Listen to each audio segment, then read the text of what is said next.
The masterclass on architecting population scale solutions by Dr. Pramod Varma has been interesting and informative. Now we have a question and answer round. Our first question is: rural women and how they access benefits. Is it possible for them at all to use some sort of a digital mechanism to access benefits that are given to rural pregnant women? Yeah, so again, there's so much we have done in the last 12 years, so much we are doing in the last 12 years. Hard to compress everything into 40 minutes, okay? So that's why I couldn't address all that thing, but our ABDM, which is Ayushman Bharat Digital Mission, Health Mission,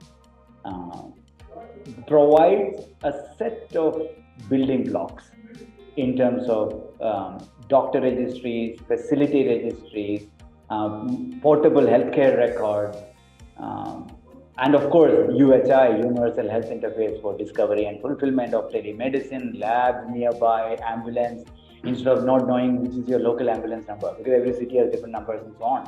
So ability to sort of unify that.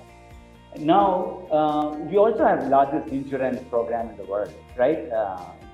PMJ, which is 400 million people are covered, 5 lakhs a year per family. Quite large, and even states are supplementing additional benefits as well. Many of the states are adding their own health benefits on top of topping it up, the PMJ program. So there are pretty much all the rural women at that level would have access to PMJ. They should sign up to a PMJ. They will have 5 lakhs per year, and PMJ is widely getting accepted across the country.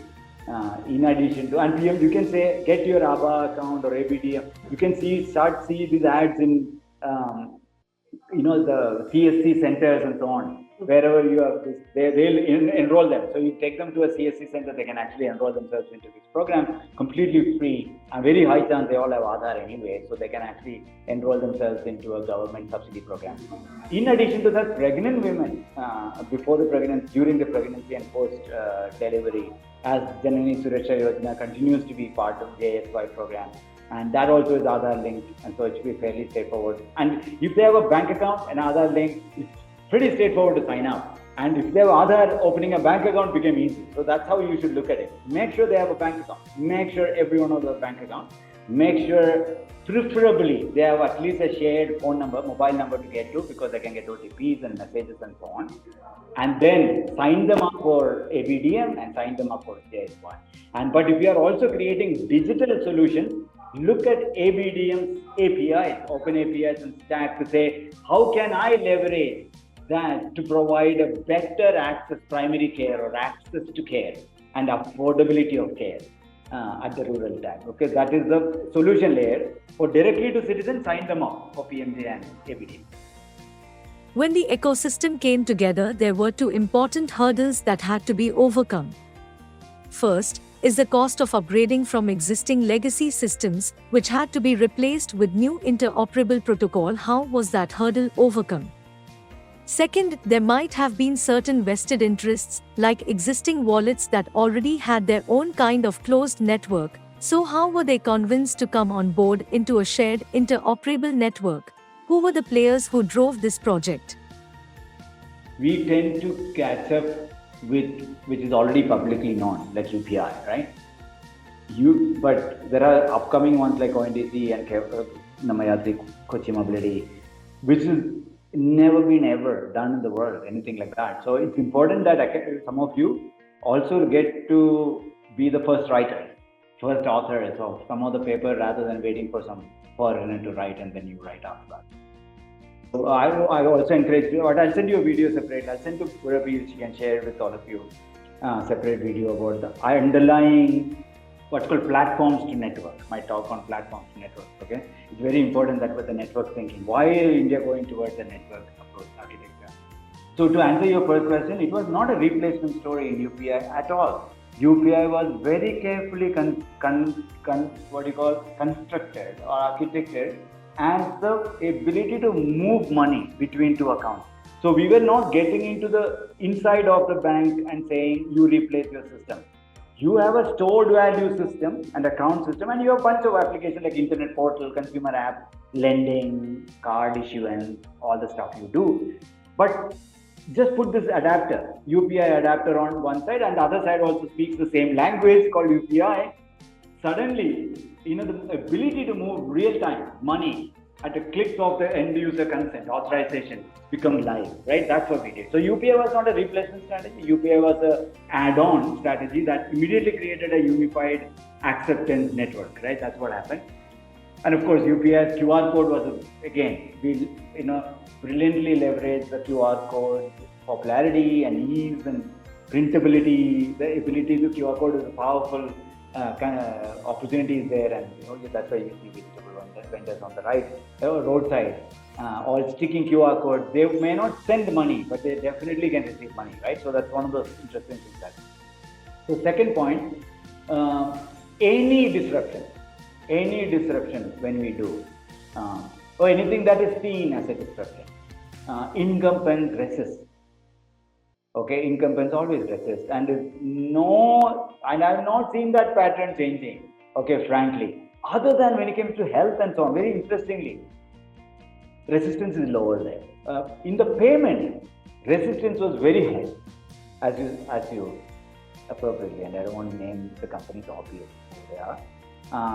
The resistance was high because they were already getting into a dominant incumbent. When they become a dominant incumbent, their entire revenue structures, processes, habits are all set up towards maximizing that.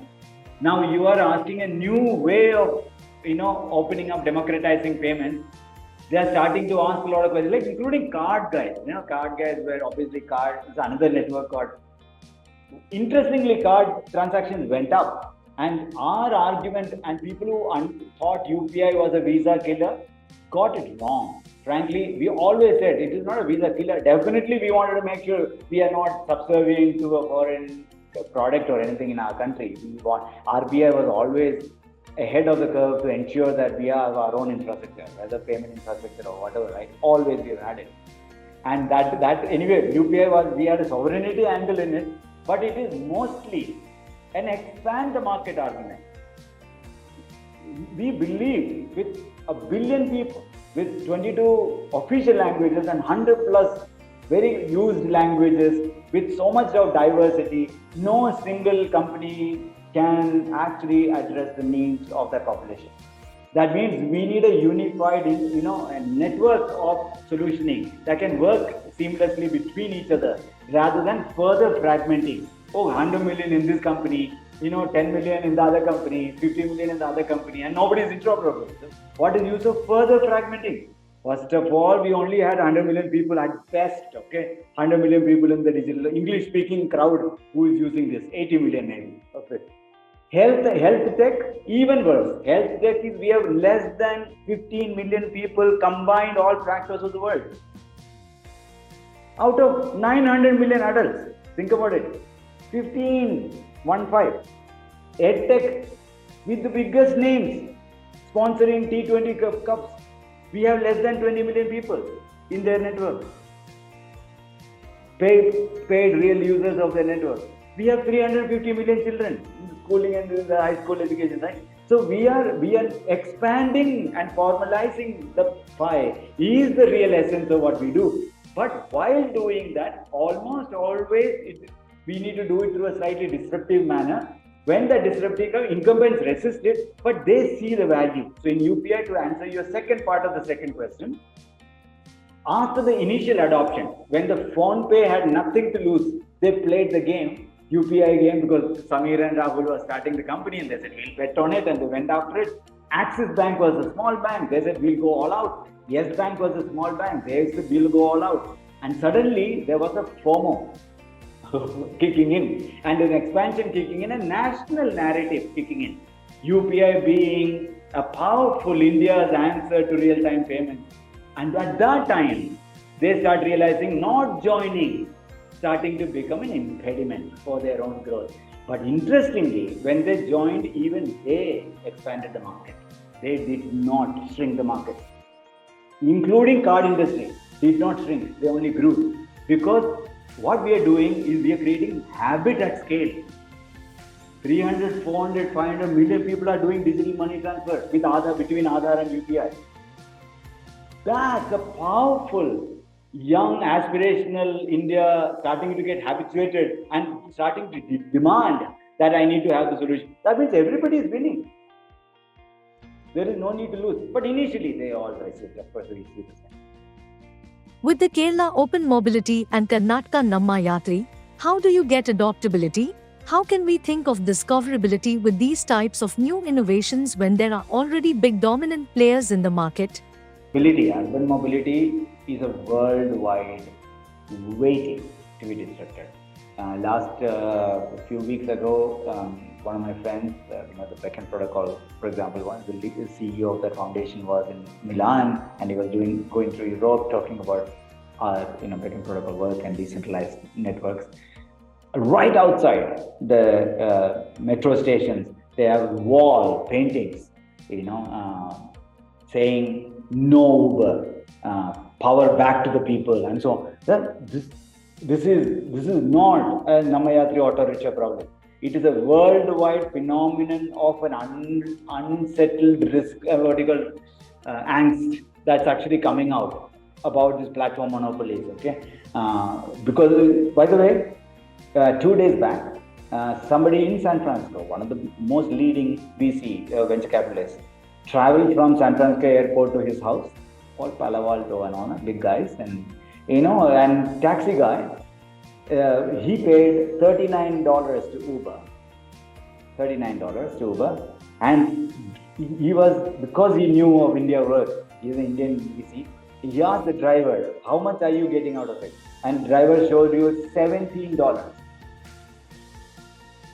50% margin? That, come on. No wonder drivers are actually going up in arms, or restaurants are going up in arms against Zomato, or any of these platforms for that matter, right? It's all everywhere, it's all over the world. And our platforms are they're not bad people, they're innovators, fantastic, we love it, Amazon and Zomato, we use it every day. But there is a limit beyond which the platform monopoly becomes the real issue, societal issue. And that creates uprising. So it's a great place to study. The answer to your question is that so far it's been beta, Namayatri. And Namayatri, hardly any ads other than, I think, Karnataka Rajyotsava day, there was some. But unions and drivers are talking proudly about it. And Kochi, that's what's happening. Drivers are saying, it's my app. And when I say 80 rupees, I get to keep 80 rupees. No cut, no middleman, right? It's amazing. But discovery as seamless as Uber. So I don't have to, it's not like we are going back in dark ages and going to road and saying hello and all. No. You can still sit in your app and get it, but except that it's my app, your app, and there might be a small utility pay or fee or other things you might have to pay for getting the app. App guys also have to survive. But other than that, there is no mobility aggregator in the middle. There is no aggregator platform in the middle. Okay, it's decentralized, and this is completely viral. By Nivedita, completely viral. How drivers are telling drivers, and in their WhatsApp chat, sending Kannada messages in Mysore, Tumkur, people are signing up. Completely, it's world's first permissionless peer-to-peer mobility network. It's amazing. It's worth studying. Today, to a large extent, when it comes to government to citizens, there is a lot of information access that is being created. Do you think there could be a situation where the citizens could also have some sort of clarity on the quality of service? Typically, we face a lot of issues when it comes to local government like municipalities or road taxes. Is there some type of use case to look at for some type of standardization and democratization, which we are trying to do in a private company or e-commerce company? Can we start bringing these kinds of best practices into government to citizens? Sometimes philosophically and principally we get aligned. Everybody feels that we need to change, but the system is actually not ready for change, right? So sometimes you have to track the timing correctly. And physical infrastructure, so people ask you, India is absolutely, without doubt, leading the world in digital infrastructure, public digital infrastructure, right? Beyond internet itself. and telephone network. We have really built layers of pure payment, commerce, health, and so on. Now we are creating. What's happening to physical infrastructure, urban infrastructure, sanitation, roads? Why is it so different? We are in such a crazy world. I don't think I have an answer, but really there is some good effort going on under e-government foundation. If you're not been tracking them, they are doing an open source digital infrastructure called Digit Urban Transformation, and they are creating unified citizen views, schemes, ability to do grievance handling and so on. But the change has to somewhat come from the leaders within themselves, or it has to be forced by the people. Only that's the reason the change will come. Some cities like Punjab and all that thing aggressively doing it. Andhra has done a good job. Always, they've definitely done good job in terms of citizen interface, unifying, grievance handling, and so on. Bangalore, yeah, time will come when there will be either change will come from within or people will, uprise hopefully to fix itself. The digital infrastructure exists. I think it's a real question of timing and intent. As the need for personal data increases due to the advent of AI era, many companies are collecting the user's data and using it to advance the services. How can you use blockchain-based personal data using decentralized identifiers and verifiable credentials? A little bit loaded question, so I'll unbundle the question itself. One, our data protection. This is why we have been all asking for the privacy bill. It's absolutely pending, and the minister has promised to bring a much cleaner, better bill back. We had a draft one. The data protection bill is the legal structure, like GDPR, for us to be able to handle data protection, data empowerment, and consent, and any grievances related to data and so on. So that house has to come. Without that legal support, much of the work we are doing would become only so much we can do. That's important, keep in mind. So always demand the government to bring it up, and we need to support the government to bring it up. Review when they put it out for public consultation. If you are looking at it, do review and so on. The second part of that is that when digitization happens at scale, algorithmic possibilities emerge, which is both good and bad, right? In the sense the technology by itself is not harmful. The use of technology can be harmful. How you end up using it. The good part about algorithmic is machine readable, digitally signed, trustworthy data means now I can get affordable lending, affordable because an underwriting algorithm or a verification algorithm is not human beings costly, time delayed exercise. It is instant, near real time, and so on. So same as healthcare. A lot of people are working on AI-driven early detection, not resolution. That you still have to go to experts and doctors. You shouldn't be believing an app and taking some medicine and all that thing. But early detection is key. So skin patches and all that thing. Decolorization. People are starting to now look at AI as imaging technologies to give you early warnings, right? So I was same as wearables and so on. So when you do wearables, they actually give you warning that your heart rate seems to be there's a issue of rhythm and you might want to go check it out. And these are important things to do. So algorithm data generates the possibility of access, affordable access. Very, very powerful. So if you imagine data to be leveraged accordingly and according to the law, you can do magic by doing, whether it's financial savings, trading example you talked about, or lending example you talked about, or education or healthcare and so on. You can now reach without cost of human being, cost of verification, cost of paperwork. None of that is required. You can do much larger scale access can be opened up. Very good. Also at the same time, negative part is that algorithms are always trained, especially AI is trained on data, and data could be biased. So if you don't look at the nuances and if you don't have the expertise to understand that your algorithm could be quite wacko, okay, and you could be sending people down some rabbit hole because your algorithm is actually suggesting that they do something that algorithm got it wrong. So how do you get algorithms in a sandbox, and how do you get algorithms to be socially tested, like observable social testing, sort of scrutiny is a good thing. And this is why some other cases like healthcare regulators are saying if we will treat a health bot no different from a health device that has to go through a healthcare clinical correct accuracy testing and so on, while Apple Watch and Fitbits of the world are trying to stay away from regulatory, eventually I think they'll get pulled into saying that if you're recommending health stuff, you have to go through accuracy. And the Stanford study shows that a lot of devices other than the top one or two are actually quite wrong. In the sense they would say heart rate or something and it's really not correct. And that study is public access. You can look at it. So algorithms could be bad and good, but there is an opportunity in front of us by using data. And under the law, it can be used. The last part of the question, can I use blockchain? Sure, you can, but blockchain is a technology waiting to look for solution, continue to do that way. And blockchain maturity is still not there, frankly, the transaction maturity.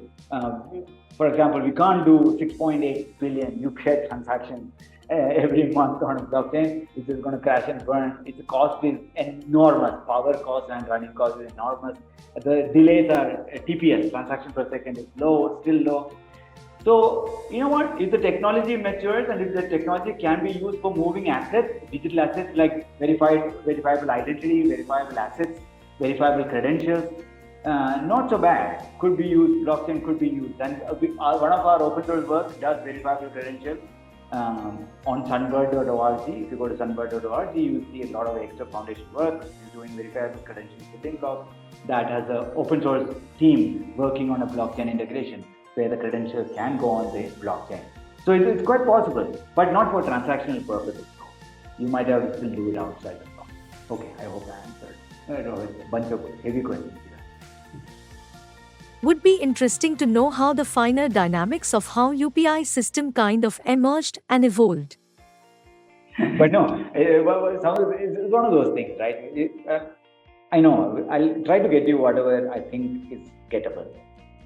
But you can also interview people who have been part of that and, not so bad, collect some data. But there are many small things that we do. Look for the right leadership, look for the right regulatory opportunity, look for the right, even demo we used as an opportunity to say, anyway it's happened, right? Whether we like it or not, it happened. Could we really use UPI to help people who, instead of standing in line for ATM or bank at that time, since cash wasn't available?